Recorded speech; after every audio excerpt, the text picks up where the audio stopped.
నమస్కారం ప్రజలారా, మా యూట్యూబ్ ఛానల్. నా పేరు రాజు. బీఆర్ఎస్ ఎమ్మెల్యే, హుజూరాబాద్ ఎమ్మెల్యే పాడి కౌశిక్ రెడ్డి. ఆయన తెలియని వాళ్ళు ఎవరు ఉండరండి. ఎప్పుడు నిత్యం పేపర్లో ఉంటాడు, ఎప్పుడు టీవీలలో ఉంటారు మన పాడి కౌశిక్ రెడ్డి గారు. ఆయన హుజూరాబాద్ ఎమ్మెల్యే. సీఎం రేవంత్ రెడ్డి గారి మీద కొన్ని ఆరోపణలు చేస్తున్నారండి. అవి ఎంతవరకు నిజం, ఎంతవరకు కరెక్ట్? ఒక రాష్ట్ర సీఎం అండి, ఆయన మీద ఆరోపణలు చేసేటప్పుడు మనం వెనక ముందు ఆలోచించుకోవాలా. రేవంత్ రెడ్డి గారు ఎలాంటి వారు మీకు అందరికీ తెలిసే ఉంటుంది. ఎప్పుడు నిత్యం ప్రజల్లో ఉండే నాయకుడు రేవంత్ రెడ్డి గారు. అలాంటి నాయకుడి మీద ఒక తెలంగాణ సీఎం, ఆయన ఒక రాష్ట్రానికి పెద్ద, అట్లాంటి సీఎం మీద ఎమ్మెల్యే పాడి కౌశిక్ రెడ్డి చేసే ఆరోపణలు మీరు నమ్ముతున్నారా, నమ్మట్లేదా అనేది కామెంట్ రూపంలో పెట్టండి. ఈయన మాట్లాడుతున్న విషయాలు ఒకటి చూసుకుంటే, పాడి కౌశిక్ రెడ్డి గారు హుజూరాబాద్ ఎమ్మెల్యేగా పోటీ చేసేటప్పుడు, మీరు ఓట్లు వేయకపోతే మా కుటుంబ సభ్యులందరం చచ్చిపోతాము, నన్ను గెలిపించండి, లేకపోతే మా కుటుంబంతో మీ ఆత్మహత్యం చేసుకుంటానని ప్రజలను మభ్యపెట్టి, బాధపెట్టి, ఏడిపించి గెలిచిన వ్యక్తి ఈయన పాడి కౌశిక్ రెడ్డి గారు. ఈయన బీఆర్ఎస్ పార్టీలో ఎప్పుడూ కేటీఆర్ గారు, కేసీఆర్ గారికి మెప్పు పొందడానికి రేవంత్ రెడ్డి గారి మీద లేనిపోని ఆరోపణలు చేస్తూ ఉంటారు. ఈయన మన పాడి కౌశిక్ రెడ్డి గారు చేస్తున్న ఆరోపణలు ఒకసారి మీరు వినండి. ఇన్ని తర్వాత ప్రజలారా మీరు ఆలోచించండి, ఇది నిజమా? మీరు ఆలోచించండి. హీరోయిన్ల ఫోన్లు ట్యాప్ చేస్తున్న రేవంతు చూడండి. రంగంలోకి ప్రైవేటు హ్యాంకర్లు మై హోమ్ పూజకు సీఎం రేవంత్కి ఎందుకు వెళ్ళారు? ఫోన్ ట్యాపింగ్ను ముఖ్యమంత్రి అంగీకరించారు. బీఆర్ఎస్ ఎమ్మెల్యే పాడి కౌశిక్ రెడ్డి ఆగ్రహం. రేవంత్కు అబద్ధాలు, మోసాలు మామూలే. ఎమ్మెల్యే సంజయ్ పైరు చూడండి. ప్రైవేట్ యాంకర్లతో హీరోయిన్ల ఫోన్లు ట్యాప్ చేస్తూ ముఖ్యమంత్రి రేవంత్ రెడ్డి వారిని బ్లాక్మెయిల్ చేస్తున్నారని బీఆర్ఎస్ ఎమ్మెల్యే పాడి కౌశిక్ రెడ్డి ఆరోపించారు. ఫోన్ ట్యాపింగ్ చేయిస్తున్నట్లు రేవంత్ రెడ్డి స్వయంగా అంగీకరించారని, కాబట్టి దీనిపై సిబిఐ, ఈడీలతో విచారణ జరిపించాలని కేంద్రాన్ని డిమాండ్ చేశారు. తెలంగాణ భవన్లో శుక్రవారం కోరట్ల ఎమ్మెల్యే సంజయ్తో కలిసి ఆయన మీడియాతో మాట్లాడారు. అర్ధరాత్రి వేళ CM Revanth Reddy My Home భుజాకు ఎందుకు వెళ్ళారని ప్రశ్నించారు. ఫోన్ ట్యాపింగ్ అంటూ బీఆర్ఎస్ అధ్యక్షుడు కేటీఆర్, మాజీ మంత్రులు కేటీఆర్, హరీష్ రావులపై రేవంత్ రెడ్డి కావాలని బురద చల్లుతున్నారని మండిపడ్డారు. 118 మంది ఎమ్మెల్యేలు, 17 మంది ఎంపీలు, ఎమ్మెల్సీల ఫోన్లు రేవంత్ రెడ్డి ట్యాప్ చేయొచ్చని ఆరోపించారు. మిస్ వరల్డ్ పోటీలకు వచ్చిన వారి ఫోన్లు కూడా రేవంత్ ట్యాప్ చేయించారని పేర్కొన్నారు. చూడండి, కౌశిక్ రెడ్డి గారు మీరు మాట్లాడేటప్పుడు వెనక ముందు ఆలోచించుకొని చేసుకోండి. ఒక సీఎంగా ఉన్నప్పుడు రాత్రిపూట 2 గంటలకు బైక్ వేసుకొని మై హోమ్ పూజ అక్కడికి వెళ్తారా? ఇది నమ్మశక్యంగానే ఉంటుందా? ప్రజలారా మీరు ఆలోచించండి. రేవంత్ రెడ్డి గారు హీరోయిన్ కోసమంట రాత్రి 2 గంటల కోసం బైక్ వేసుకొని వెళ్ళాడంట. బైక్ వేసుకొని వెళ్తే అక్కడ ఉండే వాచ్మెన్ ఆపాడంట, లోపలికి పోనీలేదంట. మళ్ళీ అక్కడ ఉండే హీరోయిన్ ఎవరో ఆయన ఫోన్ చేసి పంపించమంటే పంపించినారంట. అప్పుడు ఆడుండే సెక్యూరిటీ గార్డు ఈయన ఎవరు అని చూస్తే అరే సీఎం రేవంత్ రెడ్డి అని ఆశ్చర్యపడినాడంట. చూసి మీరు రేవంత్ రెడ్డి గారు కదా అని చెప్పారంట, అని చేశారంట. వాళ్ళిద్దరూ చూడండి, రాత్రి 2 గంటలకు బైక్ వేసుకొని పోయారని మన పాడి కౌశిక్ రెడ్డి గారు చెప్తున్నారండి. కౌశిక్ రెడ్డి గారు మాట్లాడేటప్పుడు మంచి చెడు ఏం ఆలోచించుకోరా? నోటుకొచ్చినట్టు ఆలోచిస్తారా? మీ అబద్ధాలు నమ్మి ఎవరు నమ్ముతారండి? ఫోన్ ట్యాపింగ్ది బీఆర్ఎస్ ప్రభుత్వంలో సిట్ విచారణ నడుస్తుంది. ఎంతోమంది ఫోన్లు ట్యాపింగ్ చేశారు, హీరోయిన్ల ఫోన్లు ట్యాప్ చేశారు, అందరు ఫోన్లు ట్యాపులు చేశారు. వైసీపీ శర్మిల గారు ఫోన్ ట్యాప్ చేశారు, బండి సంజయ్ గారు ఫోన్ ట్యాప్ చేశారు. అందరు ఫోన్లు ట్యాప్ చేశారని సిట్ విచారణకు అందరిని పిలుస్తూ ఉంటే రేవంత్ రెడ్డి గారే 118 మంది ఎమ్మెల్యేలను ఫోన్లు ట్యాప్ చేశారంట, 17 మంది ఎంపీలను ఫోన్లు ట్యాప్ చేశారంట, ఎమ్మెల్సీల ఫోన్లు కూడా ట్యాప్ చేశారంట మన రేవంత్ రెడ్డి గారు. ఏంది రేవంత్ రెడ్డి గారికి అదే పని. ఏంది ఎమ్మెల్యేలు, ఎంపీలు, ఎమ్మెల్సీలు ఫోన్లు ట్యాప్ చేసుకుంటూ బీఆర్ఎస్ ప్రభుత్వంలో జరిగిన ఫోన్ ట్యాపింగ్ వ్యవహారాన్ని రేవంత్ రెడ్డి గారి మీద చెప్తున్నారండి. ఈయన పాడే కౌశిక్ రెడ్డి గారు.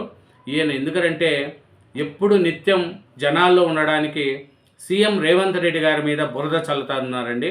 కానీ మాట్లాడేటప్పుడు కూడా ప్రజలు ఈ వార్తలు నమ్ముతారా నమ్మరా, లేదు నవ్వుకుంటారనే కూడా మానవత్వం కూడా లేదండి ఈ పాడి కౌశిక్ రెడ్డికి. అట్లాగే ఇంకా ఏం మాట్లాడుతున్నారంటే తన ఫోన్ ట్యాప్ చేస్తున్నారని పోలీసులు ఫిర్యాదు చేసి 7 నెలలు అవుతున్నా ఇప్పటికీ ఎఫ్ఐఆర్ నమోదు చేయలేదని కౌశిక్ రెడ్డి తెలిపారు. తనతో పాటు తన భార్య, డ్రైవరు, మేనేజర్ ఫోన్లు కూడా ట్యాప్ అవుతున్నట్లు చెప్పారు. 2 మంత్రులు మాట్లాడుకున్న మాటలు విని రేవంత్ రెడ్డి వారిని బెదిరించారని ఆరోపించారు. కేసీఆర్ హయాంలో ఫోన్ ట్యాపింగ్ జరగలేదని పేర్కొన్నారు. రేవంత్ రెడ్డి గారు ఫోన్లు ట్యాప్ చేసినారని మీరే చెప్తున్నారు.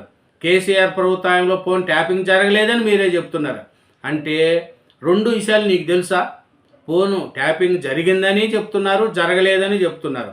అంటే మీరు దగ్గరుండి చూశారా? సిట్టు విచారణలో ఫోన్ ట్యాపింగ్ జరిగింది బీఆర్ఎస్ ప్రభుత్వంలో. ఎంతోమంది ఫోన్లు ట్యాప్ చేశారు, ఎంతో విచారణ జరుగుతుంది. ప్రభాకర్ రావు గారిని ఎంతోమందిని గవర్నమెంట్ ఆఫీసర్స్ని అరెస్ట్ చేశారు. ఫోన్ ట్యాపింగ్ విషయాలన్నీ ఒక్కొక్కటి బయటపడుతున్నాయి. కాబట్టి మీరు చెప్పే మాటలు ఎలా ఉందంటే నా ఫోన్ ట్యాప్ చేశారు, డ్రైవర్ ఫోన్ ట్యాప్ చేశారు అని మీరు రేవంత్ రెడ్డి గారి మీద నిందేస్తున్నారు. మీ ఫోన్ ట్యాప్ జరిగి ఉంటే పోయి ఆధారాలతో కంప్లీట్ ఇవ్వండి. అంతే తప్ప సీఎం రేవంత్ రెడ్డి గారు నిత్యం తెలంగాణ కోసం కష్టపడి పనిచేసే రేవంత్ రెడ్డి గారి మీద నిందిలేస్తే తెలంగాణ ప్రజలు ఎవరు నమ్మరండి. మీరు చెప్పే అబద్ధాలు నమ్మి మోసపోయేంత లేదు. 9.5 సంవత్సరం మీ పాలన చూశారు, మీరు పరిపాలించిన విధానాన్ని కూడా చూశారు. పాడి కౌశిక్ రెడ్డి గారు మీరు లేనిపోని అన్ని రేవంత్ రెడ్డి గారి మీద వేయంగానే అవన్నీ నమ్మరు. కాబట్టి మాట్లాడేటప్పుడు ఒక రాష్ట్ర సీఎంను మాట్లాడేటప్పుడు మీరు కూడా చూసి మాట్లాడండి. మీకు ఏమన్నా కేటీఆర్ గారు, కేసీఆర్ గారు మెచ్చుకోవాలనుకుంటే ఇంకో విధంగా చేయండి. వాళ్ళ మెప్పు కోసం మీరు అలా చేస్తే ఒకవేళ ప్రభుత్వం వచ్చే మీకు ఏమన్నా మంత్రి పదవి ఇచ్చారేమో కానీ అంత తప్ప ఇంకేం ఉండదు. కాబట్టి మీ ప్రభుత్వం వచ్చినప్పటికి కదా అవన్నీ రావాలి కదా. ఫస్ట్ 9.5 ఏళ్ళు మీ నిర్వాహకం చూశారు కదా, ప్రజలు బేజారిపోయి కదా రేవంత్ రెడ్డి గారిని సీఎంగా చేసుకున్నారు. ఇంకా ఏం మాట్లాడుతున్నారంటే తమ ఫోన్లు ట్యాప్ చేసిన రేవంత్పై మంత్రులు ఆగ్రహంతో ఉన్నారని, అందుకే వారు కేబినెట్ భేటీకి హాజరు కాకుండా ఢిల్లీలో మకాం వేశారని కౌశిక్ రెడ్డి పేర్కొన్నారు. అధిష్టానంతో తాడో పేడో తేల్చుకునేందుకు వారు సిద్ధమయ్యారని తెలిపారు. రేవంత్ ఇంకనైనా ట్యాపింగ్, కాళేశ్వరం వంటి మాటలు కట్టబెట్టాలని హితో పలికారు. ప్రశ్నించే వారి గొంతులు నొక్కేందుకే కేసుల మీద కేసులు పెడుతున్నారని ఆరోపించారు. ఎన్నికల్లో ఇచ్చిన 6 గ్యారెంటీలు, 420 హామీలు అమలయ్యే వరకు ఈ సర్కారును నిలదీస్తూ ఉంటామని ఆయన స్పష్టం చేశారు.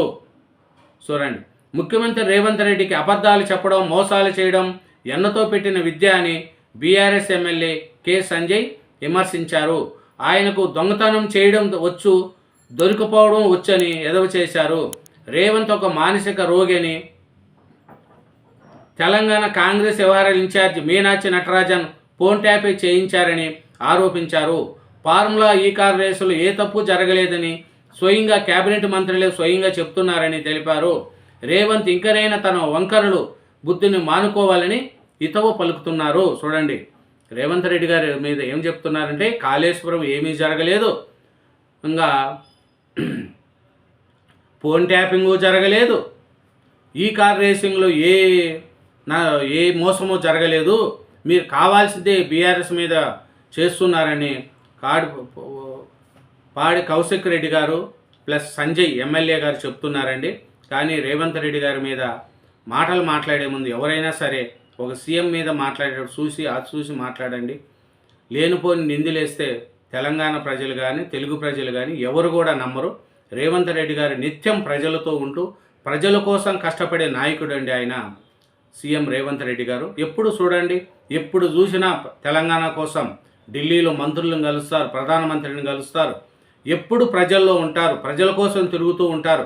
వర్షాలు వచ్చినా, వరదలు వచ్చినా, వానలు వచ్చినా ప్రజల కోసం చూడండి, యూరియా ఇవ్వండి అంటాడు, పంటలకు నష్టపరిహారం ఇమ్మని చెప్తూ ఉంటారు. కానీ 9.5 సంవత్సరంలో కేసీఆర్ గారు ఏ పొద్దైనా సరే ప్రజల్లోకి వచ్చారా? ప్రజల్లో కనపడినారా? సీఎం రేవంత్ రెడ్డి మన కేసీఆర్ని కానీ చూడాలని టీవీలో చూసినామే తప్ప ఏ పొద్దు ప్రజల్లోకి రాలేదు. కానీ రేవంత్ రెడ్డి గారు నిత్యం ప్రజల్లో ఉంటూ తెలంగాణ ప్రజల కోసం కొట్లాడుతూ ఢిల్లీ పెద్దలను కలిసి తెలంగాణకు రావాల్సిన నిధుల కోసం కష్టపడుతూ తెలంగాణ కోసం ప్రజల కోసం కష్టపడుతున్న రేవంత్ రెడ్డి గారి మీద నిందిలేయటం ఎంతవరకు కరెక్టు? బీఆర్ఎస్ నాయకులు పాడి కౌశిక్ రెడ్డి గారు, కోరంట్ల ఎమ్మెల్యే సంజయ్ గారు, మీరు కూడా ఆలోచించండి. లేనిపోని అబద్ధాలు. కాళేశ్వరంలో కమిషన్లు, కాళేశ్వరం ప్రాజెక్టులో అవినీతి జరిగిందని 3 ఇంజనీర్లనే అరెస్ట్ చేస్తే అవినీతి అధికారులు 1000 కోట్లు బయటపడినాయి. మళ్ళీ ఇంజనీర్లే 1000 కోట్లు తినేస్తే ఇంకా కాళేశ్వరంలో ఎంత కమిషన్లు ఎంత రూపంలో పోయి ఉంటుంది ఆలోచించుకోండి. ఫోన్ ట్యాపింగు పెద్ద కేసు లెక్క అయిపోయింది. ఇప్పుడు ఎంతోమంది ఫోన్లను ట్యాప్ చేశారు, అది బయటపడింది. ఈ కార్ రేసులో మన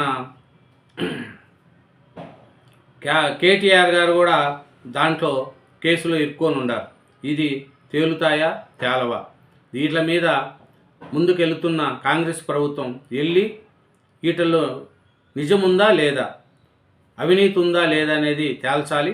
సీఎం మీద మాట్లాడేటప్పుడు ఎవరైనా సరే, ఏ సీఎం మీదైనా, రేపు కేసీఆర్ సీఎం అయినా కేటీఆర్ గారు సీఎం అయినా కూడా అతను మాట్లాడేటప్పుడు చూసి మాట్లాడాలనేది నేను కోరుకుంటున్నాను అండి. Thank you very much. ఛానల్ను సబ్స్క్రైబ్ చేయండి, వీడియోను లైక్ చేయండి. Thank you.